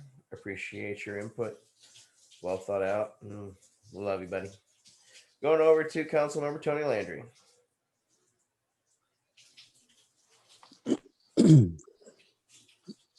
Yeah, the turning point was, for me, was after got out of military in 94, and by 98 I had 2 back surgeries under my belt, and lost, you know, my income, job, and everything. And that loss of identity was really it just hit me in the face. You know, I was at the top of my game, out the military, electronics, service manager at a copier dealership, running the maintenance department, and going to college at night, you know, for computer programming. The military taught me, you know, the electronic part. And I wanted to learn how to make the computers talk and stuff. So I was like at the top of my game, you know, just still drinking alcohol, but just, you know, before the surgeries and stuff, it was still just a recreational thing, you know. But the loss of identity, and you know, being at home all the time, and then the chronic pain, it just started a pattern, and like an old record, just digging a deeper and deeper groove. And I couldn't break loose. You know, I thought the cannabis, when I moved to Arizona, I said, oh, good. You know, Louisiana doesn't have, you know, legal cannabis, and I can't get it legally. And when I do get it, it's like something tainted in it. So I said, let me go to Arizona, maybe get out of that groove. And it helped. The cannabis, when I got to Arizona and was able to get a medical cannabis card and have complete access to cannabis, go down to the dispensary when I wanted it. I began kind of substituting, filling in, for the alcohol. But by that time, the patterns were so strong. It just couldn't pull out of it. I'd fight it for the cravings for maybe a couple of days, 3 days, could go, sober with just cannabis. But then something would either trigger me to want to go get alcohol. And when I did, it was like, I have to catch up. I got to catch up. I've been sober for a few days now. I got to drink. It's not a good combination.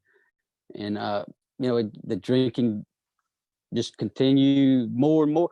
The 5 o'clock, it became 4 o'clock. And then eventually, when it became a real problem, I just started drinking, wasn't nothing to get up in the morning. By 10 or 12 o'clock, I had a beer or two in me, and it just became really a struggle to keep things together, and marriage and family, estranged from my one of my children, one of my 3 children. The other 2 were still talking to me when I came to Arizona, but one of my daughters wasn't talking at all. And I'm in Louisiana right now visiting, and I patched up all that with all 3 of my children in the last year and a half. Once I moved to Arizona, I was able to try ayahuasca, and it's an Amazonian vine with DMT in it. And I learned about it at a psychedelic conference in Tempe back in 2019. And I tried the ayahuasca, and just overnight, I went home. I tried it at Friday night at 8 o'clock in the evening. And it made me have like a little dream. For a second, I wasn't me. And all the times when I'd get drunk, and maybe earlier and drinking, in the end I wasn't even throwing up. When I could drink all I wanted, never like OD'd on alcohol, made you want to throw up. That wouldn't even happen anymore, in the end. So it was just a big help. I don't know anything else that could have. Cannabis just wasn't gonna take the cravings away. But that one experience with ayahuasca, overnight I left. I had 4 beers left in my icebox when I got home. Took them and opened them up, and poured them down the drain, and I haven't touched a beer since. And I don't have any desire to drink alcohol. For people that do, I mean, it's great if you can drink alcohol and enjoy yourself and have a good time, and not get into patterns that I did. But with it, I think it's okay. There's nothing wrong with it, But for me, personally, I'm really happy to have cannabis as a go-to when I have a stressful day, or I'm hurting, my back surgeries, bother me. I go to cannabis, and I can wake up tomorrow morning and be out of cannabis and not be craving it like I did with alcohol or with opiates. The minute I regain consciousness when drinking alcohol, I drink myself to sleep, basically, lose consciousness, fall asleep. The minute I felt myself becoming more conscious and awake, like the next day, that was the first thing on my mind was, when can I drink today? What do I have to do? What do I have to do to get through to the point where I can start drinking? And it's such a pleasure to be living in life and be sober and not have a care. I went to my son's brewery in New Orleans just a couple of days ago, and didn't have a beer, didn't even crave a beer, wasn't even on my radar.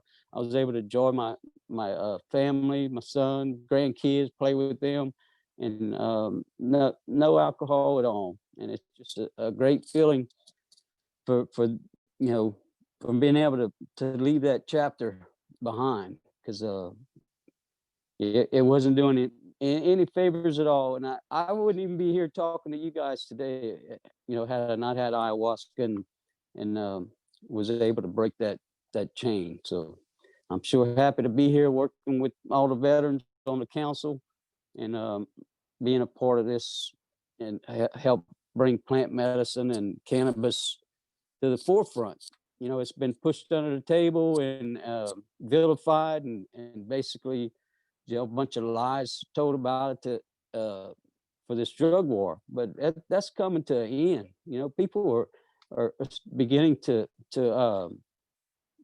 do some research and actually learn the truth, and that these plants can heal. They can be part of our life and be used, to heal us, heal emotional and physical trauma, or at least help. It may not heal things, but it can sure help, because I'm living proof. And I'm happy to be here with you guys this evening. Thank you. Thank you for sharing your journey with us. We appreciate it greatly. And now I'll turn this over to Councilmember Ryan Miller. This has been a fantastic session. I really appreciate everyone sharing their experiences. I really resonate and see myself in a lot of them.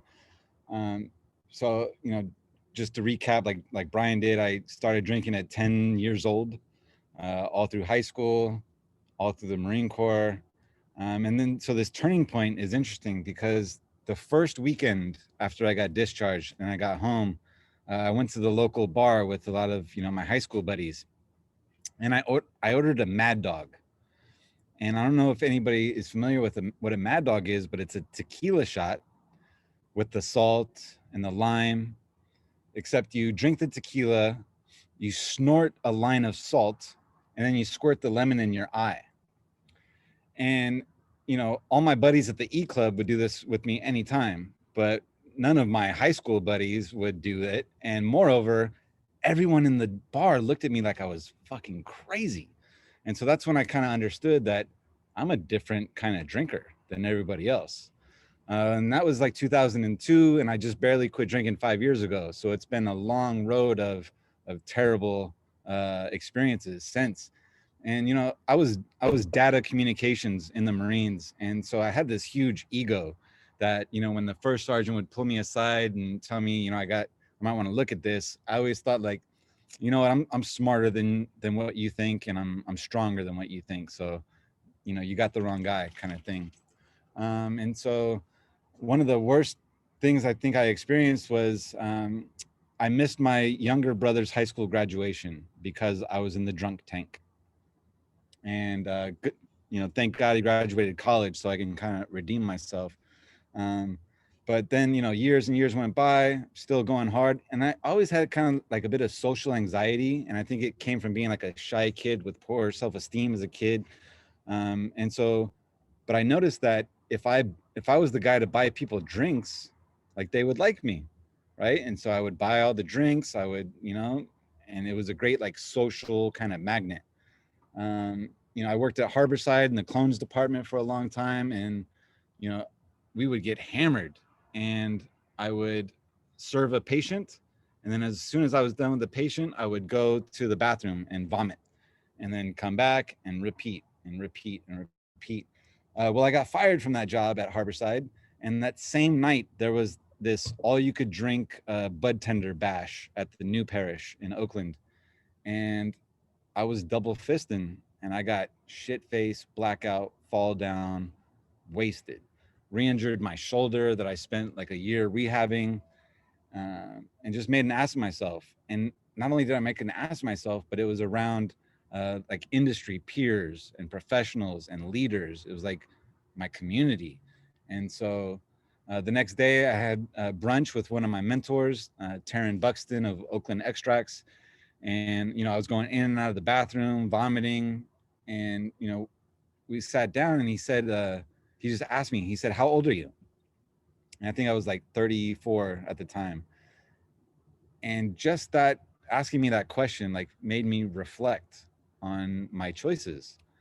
And, you know, because it's cool. It's one thing to like fall, you know, fall down, pass out drunk when you're 22, 24. But when you're 34, it's like, it's something a little different, something a little heavier. So it was that moment, you know, I went to the bathroom again, I splashed the water on my face, and I had like that moment of clarity where it was like, yo, I don't want to do this anymore. I don't want to feel this way anymore. I don't want to, you know, I spent a lot of time like working on my reputation, and I don't want to like lose face anymore in my community. And so I just went back to that breakfast table and I said, yo, I don't think I'm going to drink ever again. And so like I lost that job. I had to get another job, and I started hosting bottle service at the most popular nightclub in San Francisco. And, you know, it's a rage, right? And I, you know, people at the table would hand me their bottles, and I'd do this thing where I lip it, you know, and just hand it back to them. And people would ask me like, hey, you know, is it hard working at a nightclub like sober? And I was like, yo, you know what? It's actually easy, because every weekend I get to see the jackasses, the vomit, the blood, the ambulances. And like, really, I would see myself in a lot of it. And so it just really reinforced the decision to avoid drinking.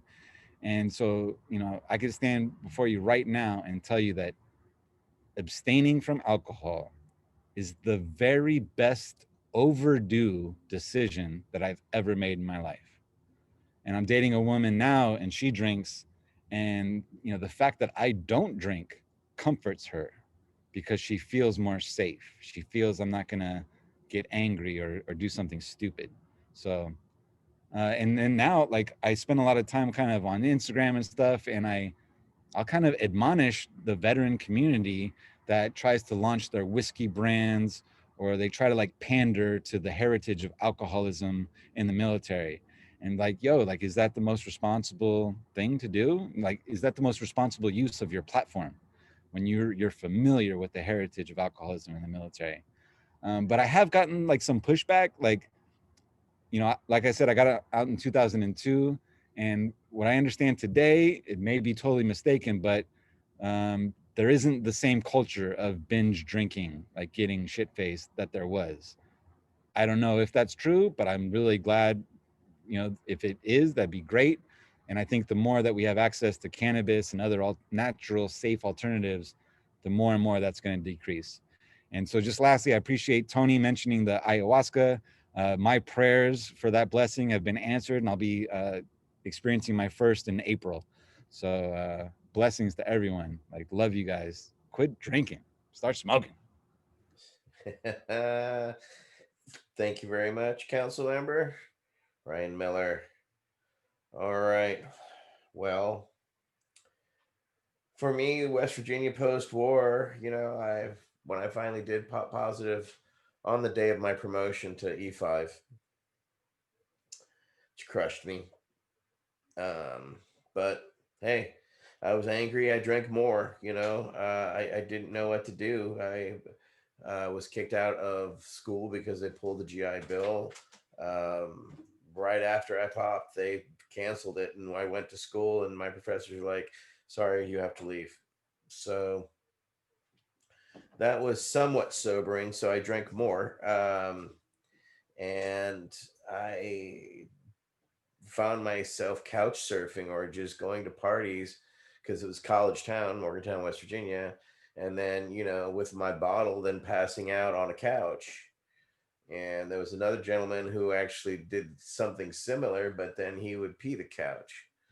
And he then would be barred from sitting down at parties. He could stand up and hang, but he was not allowed to sit down because of fear he was going to pass out, etc. So, you know, our own society, you know, will shun those who can't handle things responsibly, it showed me. And I found myself couch surfing and drinking to the point where I was passing out. I realized I was just one bad dream of going to the bathroom and peeing the couch. And then I was him. And that hit me like a ton of bricks right in the gut. I remember trying to catch my breath, realizing, whoa, I'm that close, that close. that close. And I was not going to stop. I was going to continue to get through that bottle of Jack Daniels and start into another. So, because fuck you, and it's mine, and I didn't bring any for you anyway. So, fortunately, I had my friends also had access to cannabis. And so, um, prior when I got back from the war, and for that, 91 to 92, I sold weed in college to get by in college because GI Bill only pays for your tuition. I went to art school, and printmaking costs, let me tell you, a pretty penny in paper and specifics, etc. It's art is not a cheap hobby. And for some reason, I thought, oh no, what my parents keep telling me about starving artists isn't really true. Well, I found out it very much is a eating ramen dry, chasing it with Coca-Cola after sprinkling the dust on to chew it to get it down your gullet. So then the Coke in your belly swelled enough, and then you could chase it down with a nice sugar rush of a Snickers to just round out that nice little sugar rush. So, it's just I wasn't eating well. I wasn't taking care of my body. I was out of control, and it was fortunately my best friend was like, "Hey, I'm going to California. You're a bass player. Come be the bass player in our band." And I was like, initially said no, and then I had that epiphany. I woke up one morning on a couch with a bottle. The bottle was that close to spilling, which then you'd be like, spilling Jack Daniels looks just like pee. So, I was that close to a bad spill while passed out. So I realized that I'm not that lucky and I'm going to roll craps here real soon. So I basically went to Nathan and said, all right, I'll go. I'll go to California. And when I got out here to California, I couldn't afford to drink because literally I arrived in California with just $100. Uh, the the vehicle we had blew up in the Mojave Desert because we blew a cylinder going over the New Mexico pass, and somehow we thought we'd get to California, but we did, to Needles, and broke down in Needles. And let me tell you, there's nothing more sobering than breaking down in Needles, California. Go look at Needles, California. It's the fucking desert. And of course, I have $1,000, and to rent the truck that we need to get to Oakland, it's $900. So, because we didn't have a credit card, we had to give a deposit, and the deposit has to be in cash. So, yay! And when I got to the Bay Area, I was able to, score weed, and I just quickly realized that I was selling one crap weed in Morgantown. I was selling Mexican, and that the absolute quality cannabis that I was finding in California was a headspace I found, I enjoyed. It made my body sing. It was kind of like I stepped into a field and the sun shone on me. It was the my epiphany, and I realized, oh wow, I don't have a hangover. Oh wow, I don't like hangovers. I don't like that feeling of alcohol or how it makes me feel because I'm drinking alone and I get depressed. This cannabis doesn't make me feel that way. This cannabis, and again, it was already, I was using it to self medicate, and I then got frustrated making criminals out of my friends. And I actively got involved and figured out ways to get access, because I knew if I could get access to others, I could get access to myself. And I'm getting good weed, then I have access to good weed. It's a win win situation. And needless to say, I dropped the bottle. Gave it up. I never liked the taste of beer, even from the first time. I remember my dad, who was blind, handing me a beer, and I was like 11. And I remember taking a sip of it and was like, "Are you fucking kidding me? This is what you adults drink. This is what you glamorize. This awful tasting malt beverage. Oh my god, this shit is horrible. This is horse piss." And what are the kids we start with? Accessible alcohol like Mogan David, Night Train, all these absolutely sugared, the girls. Ask any woman about their Strawberry Hills story. I guarantee you almost everyone has a Boone's Farm Strawberry Hill story. It's just how it goes. That's the reality. MD 2020, all that. It was cheap, it was accessible, and it didn't take a lot to get you drunk because responsibility isn't taught. And that's a big problem here in America. We're now having that discussion, but only in the past how many years have you actually seen commercials now touting responsible use? None of us grew up with anybody telling us about responsible use. Let's go out, get shit faced, let's go have a fucking good time. Fuck, my band broke up because my fucking guitarist and lead singer decided to both chase down a 40 each of not Blue Bull. It was a new experimental Red Bull we found in Pittsburgh, Pennsylvania, that they're like, oh, I gotta try it. It's twice the alcohol. And so alcohol I've only seen do a lot of destruction, but when I've been dealing with cannabis, it's only brought me around good people, good times, a lot of risk early on, but at the same time, it was worth the risk because my body felt normal. And when I was no longer not still in pain, but at least the quality of the cannabis took my mind off the pain. So I wasn't focusing on the pain, so that it wasn't necessarily something that I needed to medicate with alcohol, which is so common and so easy because, as we know, the VA will issue us more pills than we can shake a stick at. But they'll tell you about the contraindication with the alcohol, but nobody's really talking about the actual damage that's done from the combination of drinking alcohol with those pills in longevity. I know a lot of people who would stack their pills and alcohol or take their alcohol with their pills, normal. Not, I know people drop it in their shot. Whoop, you know. So the normalization of alcohol, and especially to see the advertising brought back on television again, especially of hard liquor, etc., I see as a detriment. I also see that the alcohol industry is not a fan of the cannabis industry because study after study shows that where cannabis goes and grows, alcohol sales shrink, and they don't like that. And pharmaceuticals are definitely not a fan either. But it can't stop the experiences that we had, because I'm sitting here looking at amazing men who have survived their alcohol use and found other substances that are in nature that were much better, much more cohesive, on top of that much more healing, to allow them to find other avenues, to be more willing and open to try psychedelics and others. I would not be where I be if I hadn't taken LSD, MDMA, 2CB, 2CE, and various other psychedelics, to